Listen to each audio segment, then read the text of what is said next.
Hello, അപ്പോൾ ഇന്ന് നമുക്ക് നല്ലൊരു പച്ചപ്പയർ തോരൻ ഉണ്ടാക്കിയെടുക്കാവേ. അതിനായിട്ട് ഞാൻ എൻ്റെ പയറൊക്കെ നേരത്തെ ഇവിടെ അരിഞ്ഞ് റെഡിയാക്കി വെച്ചിട്ടുണ്ട്. ഇനി ചട്ടി അടുപ്പത്ത് വെച്ച് എണ്ണ ഒഴിച്ചിട്ട് എണ്ണ ചൂടായി വരുമ്പോൾ കുറച്ച് കടുക് ഇട്ട് കൊടുക്കുന്നുണ്ട്. കടുകെല്ലാം നല്ലപോലെ ഒന്ന് പൊട്ടി വരുമ്പോൾ നമ്മളിവിടെ അരിഞ്ഞു വെച്ചിരിക്കുന്ന പച്ചപ്പയർ നമുക്ക് ചേർത്ത് കൊടുക്കാം. പയർ ചേർത്തിട്ട് ആവശ്യത്തിനുള്ള ഉപ്പും കൂടി ഇട്ട് കൊടുക്കാം.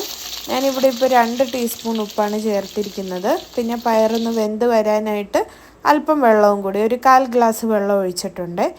ഇത്രയും ഇട്ടിട്ട് നമുക്ക് നല്ലതുപോലെ ഒന്ന് ഇളക്കി മിക്സ് ചെയ്ത് കൊടുത്തിട്ട് എല്ലാം ഒന്ന് മൂടി വെച്ച് വേവിച്ചെടുക്കാം.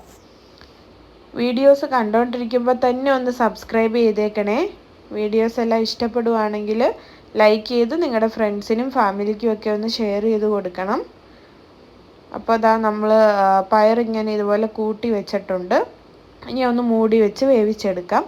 അത് വെന്ത് വരുന്ന സമയം കൊണ്ട് നമുക്കിതിലേക്ക് ചേർത്ത് കൊടുക്കാനായിട്ടുള്ള അരപ്പ് റെഡിയാക്കി എടുക്കാം.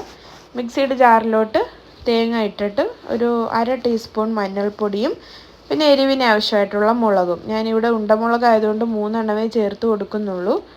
ഇതുപോലെ ഒന്ന് ചതച്ചെടുത്തിട്ടുണ്ട്. ചതച്ചെടുക്കുമ്പോൾ നിങ്ങൾക്ക് ജീരകം വേണമെങ്കിൽ ഒരു നുള്ള് ചേർക്കാവുന്നതാണ്. അപ്പോൾ ആ ഒരു അരപ്പ് നമ്മുടെ പയറിലേക്ക് ചേർത്ത് കൊടുത്തിട്ട് നല്ലപോലെ ഒന്ന് ഇളക്കി യോജിപ്പിച്ചെടുക്കണം. എല്ലാവരും ഉണ്ടാക്കി നോക്കണേ വീട്ടിൽ, നല്ല ടേസ്റ്റാണ്. എന്നിട്ട് അഭിപ്രായങ്ങളൊക്കെ എന്നെ കമൻറ്റിലൂടെ അറിയിക്കണം.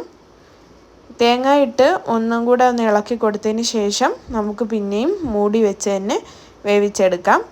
ഇത്തരത്തിൽ ഒരു 10 മിനിറ്റ് വെച്ച് കഴിയുമ്പോൾ നമ്മുടെ പയർ തോരൻ ഇവിടെ റെഡി ആയിട്ടുണ്ട് കേട്ടോ.